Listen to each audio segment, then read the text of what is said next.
building the first 3 days on campus that they've never known. You know, kids will have sickle cell traits.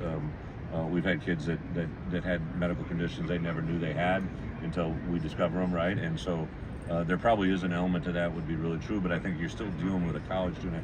You know, the two things that the NFL did that changed the direction of the game was they invented a salary cap and the draft, right? And when that happened, that allowed 32 teams to play a pretty competitive level, right?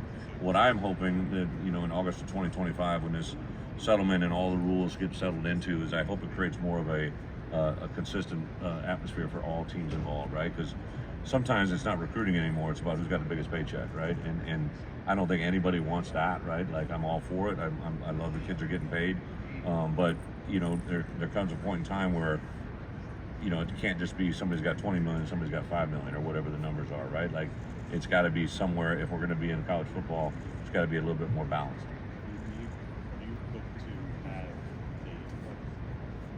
just regular player personnel like title, whatever the past, but I mean, anything else, like a capologist type figure? 100%. Josh and I have already had conversations. You know, when this revenue share comes into play, and that, you know, you're actually taking money and dispersing it to your players through your own means, right? And that's no longer through a collective. And without a doubt, I've already begun to change our personnel department, but have had conversations with people that you're going to need to have someone that, in theory, is truly a person that their entire job is around that salary cap. You mentioned Wisconsin. I think you said this is your 16th. Yes. Yeah. I think the second one, you were kind of a big deal. You know, coming in off. Oh, we were 12-1. Yep. What's different? You know, for you, whether it's the ego department or anything, you know, being older. Yeah. Well, what's different? 100%.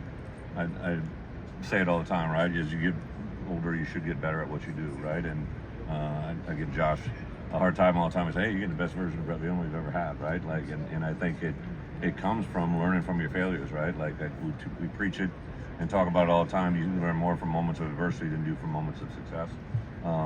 I was excited when they told me I was the leadoff hitter. I was excited because I knew that I was going to be the first chance to speak on behalf of the Big Ten coaches, but not that I'm trying to carry their voice, but that's why I kind of said what I did. I think a lot of people in this time we're in, like, people say, man, I can't imagine having your job. Your job has to suck, or, you know, and I'm like, are you kidding me? This is the greatest job anybody could ever have, right? And I'm excited because of the technology that we're going to get, a 2-minute warning, which is going to change the game. Obviously, the NIL world and the portal world have existed, but I think now it's getting a little bit more, I'd say, accessible, and especially for us. We've made a lot bigger commitment to our NIL department and having our players. I believe last year we had less than 30 players on NIL contracts, and now we'll have, you know, almost in the neighborhood of 80 guys this year, right? So it's dramatically changed the aspect of our roster. Do you remember the first one, like yesterday? And it's been a blur? The first one was nervous, right? Like that. Now I had Coach Alvarez, you know, with me, and he was my AD, and he kind of prepped me quite a bit. We prepared a lot for that day, you know, in that moment. But I definitely remember. It was actually, ironically, became the first year we won a Big Ten championship. I was walking on the stage, and there was a table, and there were a bunch of Rose Bowl hats. And I was like kind of tempted to grab one, right, and take it up on the stage. I'm like, no, that would be too much, you know. But I said in my opening statement, I said, hey, I thought it'd be a little much to grab that Rose Bowl hat and talk about winning a championship. And then we won a championship that year, the first of 3 in a row. And I do think there's a certain level of your expectations as a head coach. If you don't manifest them and you make your players understand them, they never happen, right? So there's got to be a little bit of a balance there. But I know I prepare differently. Like last night, I was with Bret and Pat, and we talked about possible scenarios, questions I might get.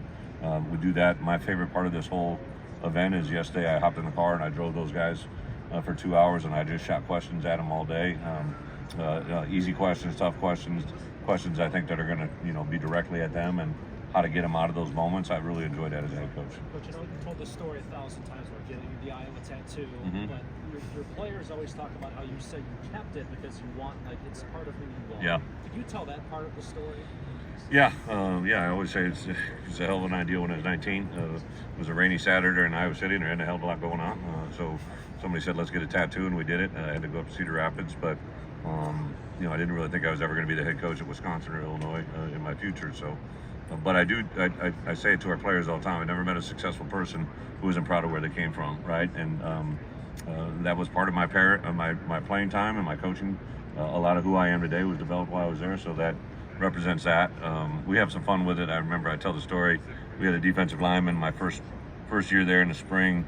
I was walking out there with we had, obviously it was warmer, so I had shorts on with my shoes, and he's like, "Coach, you already got an Illinois tattoo?" And I looked at him, I said, "Yep, that's an Illinois tattoo," right? He didn't know there's a tiger hawk in the middle. He didn't quite figure that part out, but he wasn't one of our stronger academic performers.